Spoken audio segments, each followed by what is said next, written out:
Hello students, this is Dr. Anju Chaudhary from GCW Hisar.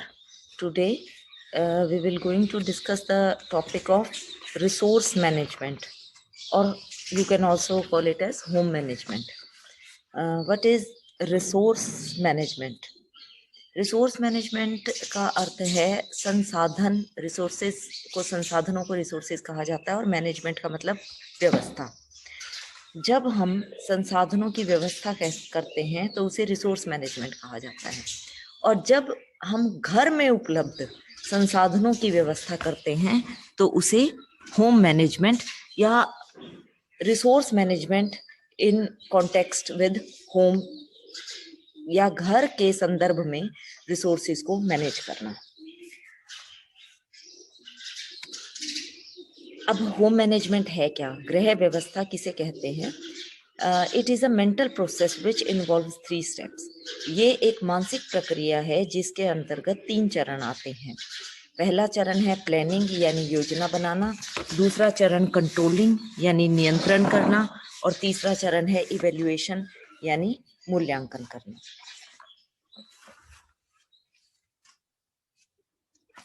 इसके अनुसार गृह व्यवस्था कोई लिखित प्रक्रिया नहीं है, ये एक मेंटल प्रोसेस है। हम मानसिक रूप से सोच लेते हैं कि हमें किसी भी कार्य को करने के लिए किस प्रकार की योजना की ज़रूरत है, उस योजना को किस तरह से हम काम में लाएंगे, और उसके बाद जब योजना पूरी हो जाएगी तो हम किस प्रकार से उस योजना का मूल्यांकन करेंगे ताकि हमें उसके फायदे और नुकसान दोनों का पता लग सके। Now comes the definition of home management. गृह व्यवस्था की परिभाषा, according to Nickell and Dorsey, home management is planning, controlling and evaluating the use of available resources of the family for the purpose of attaining family goal. इसका अर्थ है पारिवारिक लक्ष्यों की प्राप्ति हेतु पारिवारिक साधनों का आयोजन, नियंत्रण और मूल्यांकन करना गृह व्यवस्था कहलाता है। जब हमारे सामने कोई फैमिली गोल या इंडिविजुअल गोल होता है, कोई लक्ष्य होता है, तो उस लक्ष्य को प्राप्त करने के लिए हम किस प्रकार से हमारे जो अवेलेबल रिसोर्सेज हैं उनको मैनेज करते हैं या उनकी व्यवस्था करते हैं, जिसके अंतर्गत 3 चरण आते हैं: योजना बनाना, नियंत्रित करना और मूल्यांकन करना, ताकि हम अपने उन फैमिली या इंडिविजुअल गोल्स को प्राप्त कर सकें। अब मैं बार बार जो शब्द यूज कर रही हूँ, रिसोर्सेस या संसाधन या साधन, ये क्या होते हैं? Resources can be defined as anything we use to achieve what you want. कोई भी ऐसी चीज जिसका प्रयोग हम अपने लक्ष्यों की पूर्ति के लिए करते हैं। In other words, they are the material or human attributes which satisfies our wants. ये दूसरे शब्दों में हम ये भी कह सकते हैं, ये वे मानवीय या भौतिक वस्तुएं हैं जिनका प्रयोग हम अपने इच्छाओं की पूर्ति के लिए करते हैं। अब आता है टाइप्स ऑफ रिसोर्सेज। ये कितने प्रकार के हैं, हमें पता है या नहीं हमारे पास कौन कौन से रिसोर्सेज अवेलेबल है? तो ये अब जब हम अपने कोई भी लक्ष्य एक निर्धारित करते हैं, सबसे पहले हमारा कार्य होता है लक्ष्य को निर्धारित करना। जब हम किसी लक्ष्य को निर्धारित करते हैं तो ये ज़रूरी है कि हमें ये पता हो कि हमारे पास उस लक्ष्य की पूर्ति के लिए कौन कौन से रिसोर्सेज अवेलेबल हैं। 2 प्रकार के हमारे साधन हैं जो हमें लक्ष्यों की पूर्ति के लिए चाहिए। पहले हैं ह्यूमन रिसोर्सेज और दूसरे हैं नॉन ह्यूमन या मटेरियल रिसोर्सेज। तो सबसे पहले हम डिस्कस करेंगे ह्यूमन रिसोर्सेज को। कौन कौन से हैं ह्यूमन रिसोर्सेज? सबसे पहले आता है नॉलेज। नॉलेज यानी कि हमारा ज्ञान। हमें किसी भी कार्य को करने के लिए हमें उसके बारे में कितना पता है, कितनी नॉलेज है, उस हमारे लक्ष्य को अटेन करने के लिए हमें उसके बारे में, उससे संबंधित हमें कितना ज्ञान है, इसको नॉलेज कहा जाता है। ज्ञान प्राप्ति के लिए कोई आयु या सीमा नहीं होती। परिवार के सदस्यों को विभिन्न विषयों पर ज्ञान होने से ही वे लक्ष्य की प्राप्ति के लिए विभिन्न विकल्प जो भी अवेलेबल विकल्प हैं उनको आसानी से चुन सकते हैं। फॉर एग्जाम्पल, अगर परिवार के सदस्यों को इस बात की का पता हो कि मार्केट में कौन सी वस्तु कहाँ पर अच्छी और कम कीमत में मिलती है, तो वे कम कीमत में अच्छी वस्तु खरीद सकते हैं। अगर फैमिली में जो गृहिणी है उसको ये पता हो कि घर में जो उपलब्ध चीज़ें हैं उनसे किस प्रकार से भोजन बनाया जाए ताकि उसका मैक्सिमम न्यूट्रिशन परिवार के लोगों को मिल सके, तो ये उसका ज्ञान या नॉलेज हुई। दूसरा रिसोर्स है टाइम। घर में कार्य करने या व्यय होने वाला जो काम करने के लिए सबको टाइम की ज़रूरत होती है। तो इसमें व्यय होने वाला जो टाइम है उसको हम कैसे काउंट करते हैं कि किसी भी कार्य में 1 घंटा लग गया या 1 दिन लग गया या एक पूरा हफ्ता लग गया या पूरा जीवन लग गया। तो ये एक ऐसा साधन है जो सभी लोगों को समान रूप से मिलता है। किसी को ज़्यादा या किसी को कम नहीं मिलता। सबको हफ्ते में 7 ही दिन मिलेंगे, दिन में 24 ही घंटे मिलेंगे और वर्ष में 365 ही दिन मिलते हैं। ये आपकी क्षमता पर निर्भर करता है कि आप उस टाइम नामक रिसोर्स का कितना अच्छे से यूज़ कर सकते हैं। नेक्स्ट आता है एनर्जी यानी हमारी ऊर्जा। हर काम को करने के लिए ऊर्जा की आवश्यकता है। जैसे जब हम इसको घर के संदर्भ में लेते हैं तो हमें ये पता है कि खाना बनाने के लिए भी ऊर्जा की ज़रूरत है, बर्तन साफ कर रहे हैं तो भी, कपड़े धोने हैं तो भी, घर की सफाई करनी है तो भी हमें ऊर्जा चाहिए। तो इसको मापने के लिए कोई स्केल नहीं होता। ये पता लगता है कि जब हमारी काम करने की कैपेबिलिटी कम हो जाती है तो हमें ये लगता है कि हमारी शरीर की ऊर्जा कम हो गई है। किसी भी कार्य को करने के लिए हमारी ऊर्जा कम हो गई है। तो इसको हम किस प्रकार से हमारे इस रिसोर्स को यूज़ करते हैं। फॉर एग्जांपल, जब हम सुबह उठते हैं तो हमारे पास मैक्सिमम एनर्जी का स्टॉक होता है। तो हमें ये पता लग होना चाहिए कि भारी कार्य घर में कौन से हैं जिनको ज़्यादा एनर्जी की ज़रूरत है। तो वे कार्य हम सुबह जब हमारा एनर्जी लेवल हाई है तो कर सकते हैं। नेक्स्ट ह्यूमन रिसोर्स आता है एबिलिटीज एंड स्किल्स, यानी हमारी कुशलताएं और हमारी योग्यताएं। कुशलता से हमारा अभिप्राय है गृह संबंधी विभिन्न कार्यों को करने की कुशलता, जैसे कि कपड़े सिलने, बुनाई करनी, कढ़ाई करनी, सफाई करनी। आप में कितनी स्किल है कि आप उन कार्यों को अच्छे से कर सके।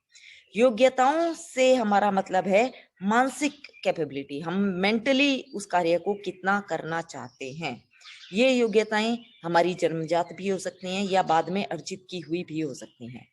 परिवार के सदस्यों में जितनी ज्यादा कुशलताएं और योग्यताएं होंगी, वो परिवार के लक्ष्यों को प्राप्त उतनी ही आसानी से कर सकते हैं।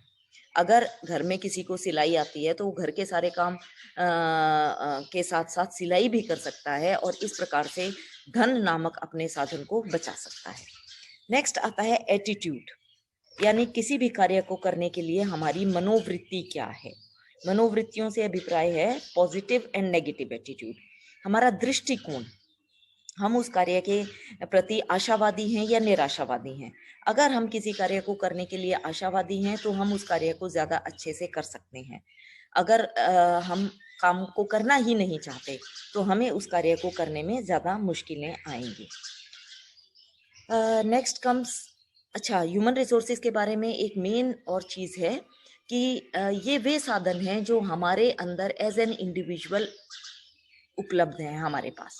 हम इनको किसी से शेयर नहीं कर सकते, किसी को दे नहीं सकते, किसी को से ले नहीं सकते। और most of the human resources except time, they are uncountable. हम उनको मेजर करने के लिए कोई स्केल नहीं बना है, एक्सेप्ट टाइम। टाइम को छोड़कर बाकी सारे रिसोर्सेज हैं उनको मापा नहीं जा सकता।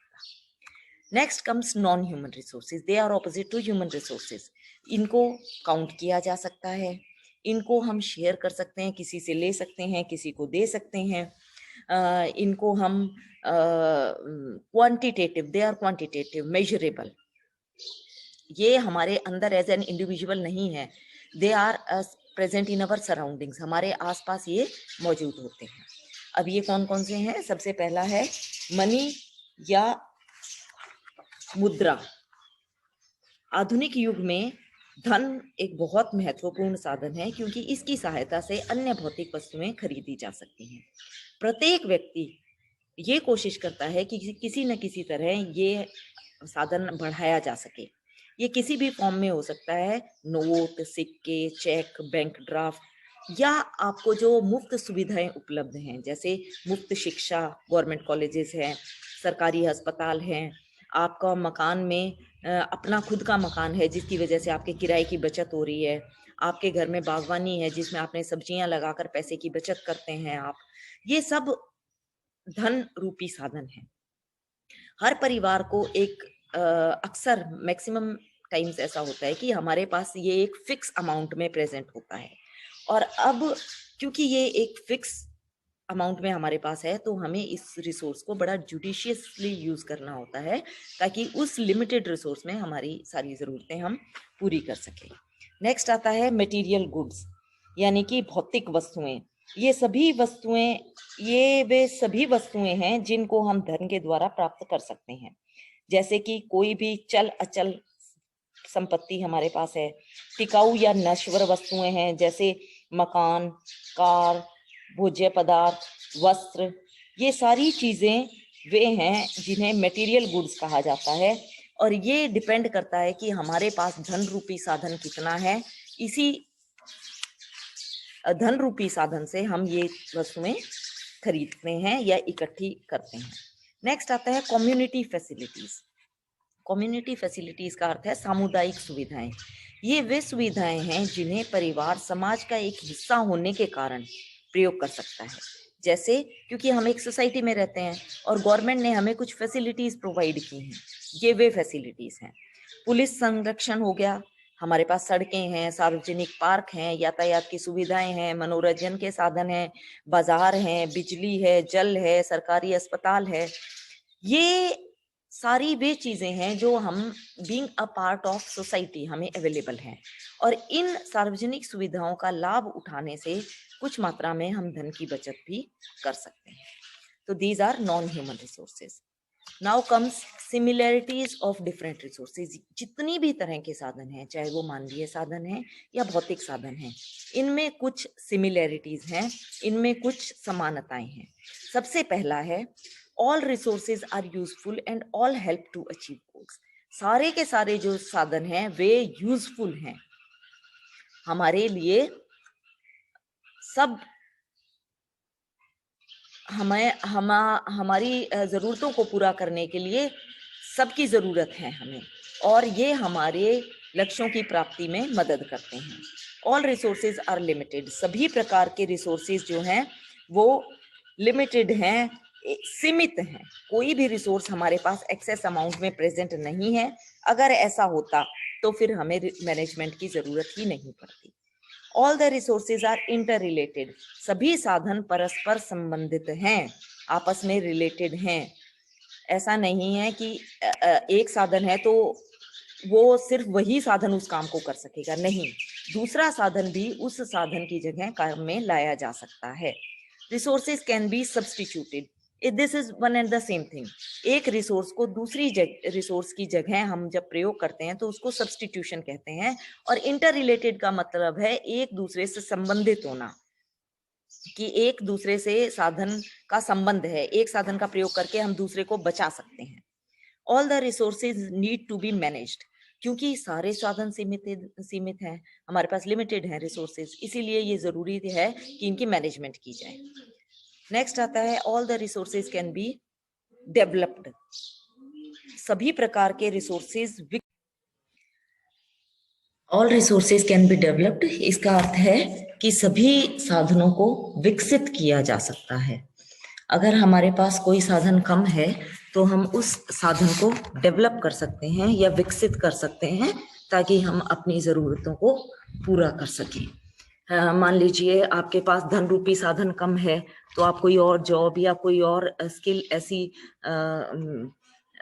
अटेन कर सकते हैं जिसके कारण कि आप अपने धन रूपी साधन को बढ़ा सकें।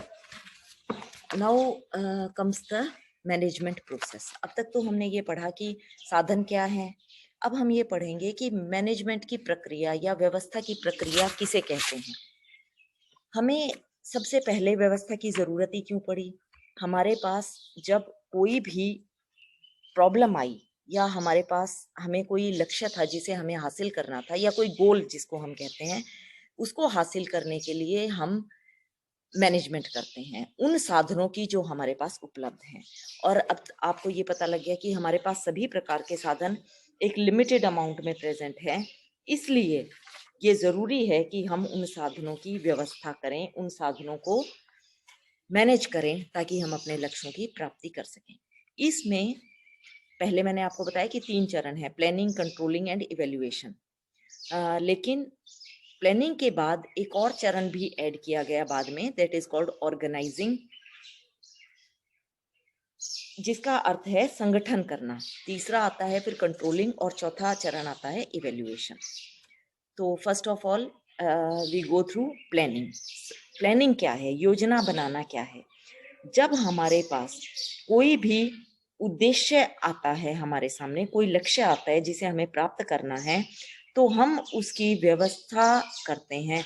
हम उस लक्ष्य को प्राप्त करने के लिए योजना बनाते हैं। सबसे पहला स्टेप हम करते हैं योजना बनाना, या इसे आयोजन कहा जाता है या प्लानिंग कहा जाता है।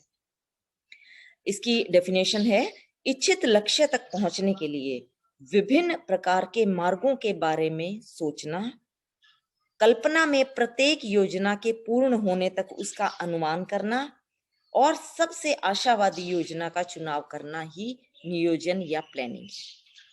तो सबसे पहले प्लानिंग का अर्थ है कि जब हम लक्ष्य की प्राप्ति के लिए एक योजना बनाते हैं, मानसिक प्रक्रिया है ये। हमने मानसिक रूप से एक योजना बनाई और जब हमें लगा कि ये 2-3 योजनाएं हमारी हैं, इनमें कौन सी सबसे ज्यादा सक्सेसफुल हो सकती है, उस योजना को हम चुनते हैं। That is called planning. इसमें 3 स्टेप्स आते हैं। पहला है सेटिंग गोल्स। सबसे पहले ये जरूरी है कि हम लक्ष्य को निर्धारित करें। हमें ये पता होना चाहिए कि हमें अचीव क्या करना है, उसके बाद ही प्लानिंग की जाती है। दूसरा है एस्टेब्लिशिंग प्रायोरिटीज।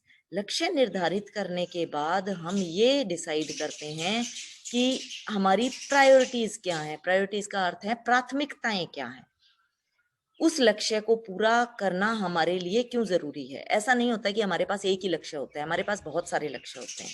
फिर हम उनमें ये डिसाइड करते हैं कि हमें सबसे पहले किस लक्ष्य की पूर्ति करनी है। नेक्स्ट आता है ग्रुप एक्टिविटी। उस लक्ष्य को पूरा करने के लिए कौन से ऐसे कार्य हैं जो कोई व्यक्ति अकेला करेगा, या कौन से ऐसे कार्य हैं जो ग्रुप में परिवार के विभिन्न सदस्य मिलजुल कर सकते हैं ताकि उस लक्ष्य की प्राप्ति हो सके। नेक्स्ट स्टेप आता है ऑर्गेनाइजिंग। ऑर्गेनाइजिंग या संगठन करना। संगठन का अर्थ है कि कार्य को संगठित इकट्ठे रूप में करना ताकि वो कार्य जल्दी खत्म हो सके, उस कार्य को जल्दी पूरा किया जा सके। अब इसमें पहला स्टेप आता है dividing task according to abilities. सबसे पहले तो गृहिणी को ये पता होना चाहिए कि घर में विभिन्न सदस्यों की क्षमताएं क्या हैं। जब ये पता होगा कि कौन किस काम को करने में ज्यादा सक्षम है, तो उसके अनुसार घर के कार्यों को विभिन्न परिवार के सदस्यों में बांटा जाना चाहिए। सेकेंड नंबर गिविंग रिस्पॉन्सिबिलिटी, और जिस व्यक्ति को जो कार्य दिया गया है उसको उसके लिए रिस्पॉन्सिबल माना जाएगा। अगर वो कार्य सफल होता है तो भी वही रिस्पॉन्सिबल होगा, उसका क्रेडिट उसी को जाएगा, और वो अगर असफल होता है तो भी उसके लिए वही व्यक्ति जिम्मेदार होगा जो उस कार्य को करता है। इसमें ऐसा जरूरी नहीं है कि एक कार्य को एक ही व्यक्ति कर रहा है, नहीं, एक कार्य को 2 या 2 से अधिक व्यक्ति भी कर सकते हैं। नेक्स्ट आता है चेकिंग एंड कोऑर्डिनेटिंग। कार्य को करते समय या करने से पहले एक बार उसको जांच लें और आपस में कोऑर्डिनेट कर लें। मान लीजिए कोई किसी कार्य को 2 या 2 से ज्यादा लोग कर रहे हैं, तो वो पहले उस कार्य को चेक कर लें कि इसका कौन सा पार्ट कौन सा व्यक्ति ज्यादा अच्छे से कर सकता है, और फिर वो दोनों लोग जो उस कार्य को कर रहे हैं वो आपस में कैसे संबंध रख सकते हैं जिससे कि कार्य ज्यादा अच्छे रूप से पूरा हो सके। नेक्स्ट कम्स द इम्प्लीमेंटिंग, या जिसको आप कहते हैं कंट्रोलिंग, नियंत्रण करना। इम्प्लीमेंटिंग का अर्थ है जो आपने योजना बनाई उस योजना के अनुसार कार्य करना। This is called implementation of planned task. ये जब हम इम्प्लीमेंट करते हैं तो हमें क्या क्या चीजें पता होनी चाहिए। First of all there must be some flexibility in the planning. जब हम कार्य को करने लगे तब हमें एक्चुअल सिचुएशन पता लगी। योजना बनाना आसान था, कार्य को करना मुश्किल हुआ, तो अगर आपकी प्लानिंग में थोड़ी फ्लेक्सिबिलिटी होगी, थोड़ी लचीलापन होगा, तो आप कार्य करते समय अगर कोई मुश्किलें आ रही हैं तो उसमें चेंजेस कर सकते हैं। दूसरा पॉइंट आता है डायरेक्टिंग एंड गाइडिंग। जो व्यक्ति जिस कार्य को कर रहा है, दूसरे व्यक्ति उसको डायरेक्ट कर सकते हैं, बता सकते हैं कि कार्य कैसे करना है, और उसको इस बारे में गाइड कर सकते हैं, उसको हेल्प कर सकते हैं कार्य को करने में। सुपरवाइजिंग, जो मुखिया होगा वो कार्य को सुपरवाइज करेगा, यानी उसके देख रेख में कार्य पूरा होगा। कार्य सही प्रकार से चल रहा है या नहीं, जब हम उस कार्य को कर रहे होते हैं, उस कंट्रोलिंग पीरियड के दौरान सुपरवाइजिंग कर सकते हैं कि कार्य ठीक प्रकार से हो रहा है या नहीं। नेक्स्ट आता है actual doing the process. Actually उस कार्य को करना, जब वो कार्य प्रैक्टिकल रूप में हो रहा है। Next come motivating and energising, यानी कार्य को करने के लिए मोटिवेशन की जरूरत है। जब कोई व्यक्ति किसी कार्य को कर रहा है तो हम उसका प्रोत्साहन कर सकते हैं, उसका उत्साह बढ़ा सकते हैं, जिससे कि वो ज्यादा ऊर्जा और ज्यादा क्षमता के साथ उस कार्य को कर सके। And now comes the last step of management process, that is evaluation. Evaluation का अर्थ है मूल्यांकन करना। जब हमारी कोई भी योजना जो है वो खत्म हो जाती है तो हम उसके पश्चात उसका मूल्यांकन करते हैं। मूल्यांकन का अर्थ है कि हम ये देखते हैं कि हमारी योजना सफल रही या नहीं। इसमें सबसे पहला पॉइंट आता है असेसमेंट ऑफ प्रोग्रेस, कि हम क्या अपने लक्ष्य की पूर्ति के लिए की तरफ बढ़ रहे हैं। ये असेस करना कि क्या हम सही चल रहे हैं। बीच बीच में अगर हम इवेल्युएट करते हैं तो हम ये देखते हैं कि क्या हमें इतने देर में ये कार्य पूरा कर लेना चाहिए था, क्या हम उस हिसाब से उस कार्य को कर पा रहे हैं। नेक्स्ट आता है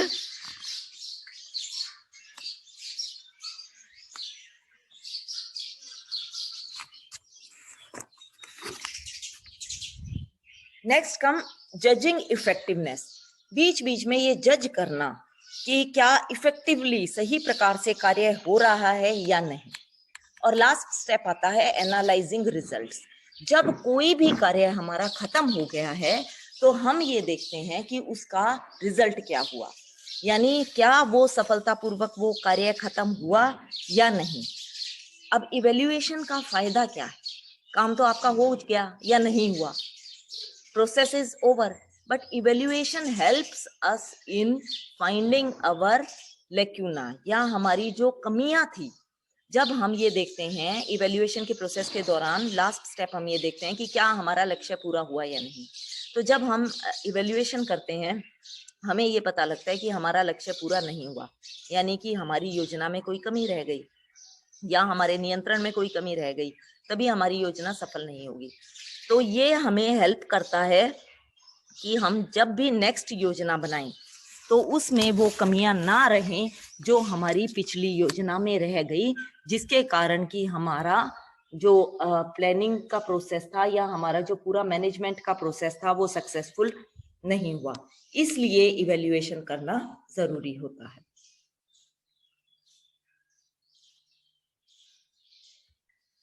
this is all about management process. 4 steps थे इसके, planning, organising, controlling and evaluation. Now last comes the importance of home management. गृह व्यवस्था की क्या जरूरत है, क्यों करनी पड़ती है व्यवस्था। First of all, for all round development of family members.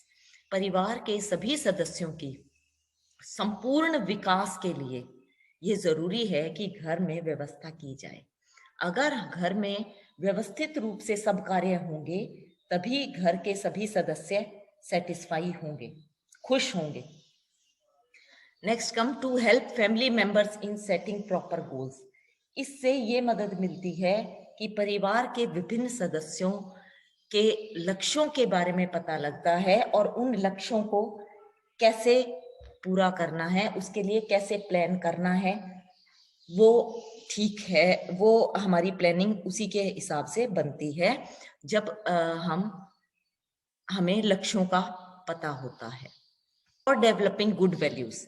Management अगर हम करते हैं घर में तो एक अच्छी जो मोरल वैल्यूज है वो बच्चों में डेवलप होती है, क्योंकि वो ये शुरू से देखते हैं कि रिसोर्सेज की वेस्टेज नहीं करनी और किस प्रकार से घर में मैनेजमेंट करके डिफरेंट रिसोर्सेज का यूज किया जाता है, तो they also learn the same thing.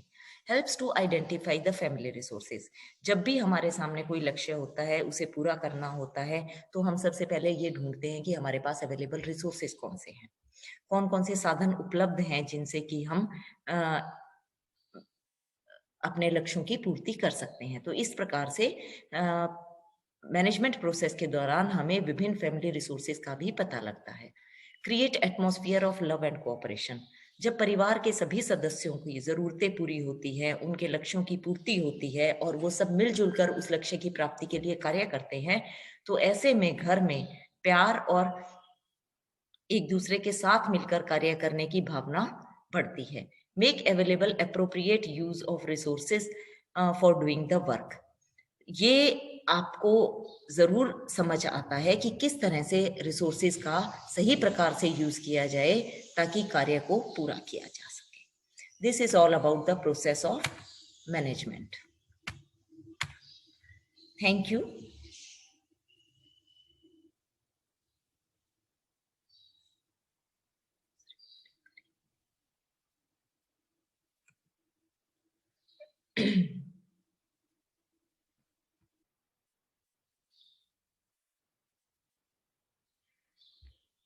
परिवार के सभी सदस्यों की मदद करना कि वो अपने लक्ष्य निर्धारित कर सके। जब हमारे पास लक्ष्य होंगे तभी हम उनके लिए व्यवस्था करते हैं। For developing good values. इस प्रक्रिया के दौरान परिवार के सदस्यों की के मूल्यों का निर्धारण होता है। परिवार में जब बाकी सदस्य ये देखते हैं कि घर में मैनेजमेंट की प्रक्रिया हो रही है या रिसोर्सेज का इस प्रकार से यूज हो रहा है ताकि सबकी जरूरतें पूरी हो सके, तो उनमें भी ये मोरल वैल्यू डेवलप होती है कि रिसोर्सेज को वेस्ट नहीं करना है और किस प्रकार से हमें रिसोर्सेज को अच्छे से यूज करना है so that we can achieve our goals. Helps to identify the family resources. परिवार के विभिन्न कौन कौन से परिवार के लोगों के पास साधन उपलब्ध हैं, ये आइडेंटिफाई करने में हमें मैनेजमेंट की प्रक्रिया हेल्प करती है। मैनेजमेंट के दौरान ही हमें ये पता लगता है कि अलग अलग परिवार के सदस्यों के पास कौन कौन सी स्किल्स, एबिलिटी, नॉलेज है या बाकी और कोई रिसोर्सेज हैं जिनका प्रयोग किया जा सकता है to achieve the goals. Create atmosphere of love and cooperation. जब परिवार के विभिन्न सदस्य इकट्ठा मिलकर कोई कार्य करते हैं, लक्ष्यों की पूर्ति के लिए कार्य करते हैं, तो इससे परिवार में प्यार और आपस में मिलजुल कर कार्य करने की भावना विकसित होती है। Make available appropriate resources for doing the work. जो हमारे पास किसी कार्य को करने के लिए सही प्रकार के रिसोर्स का प्रयोग करना भी एक कला है।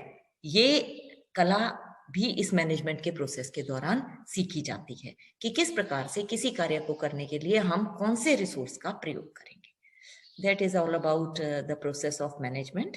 Thank you. Thank you.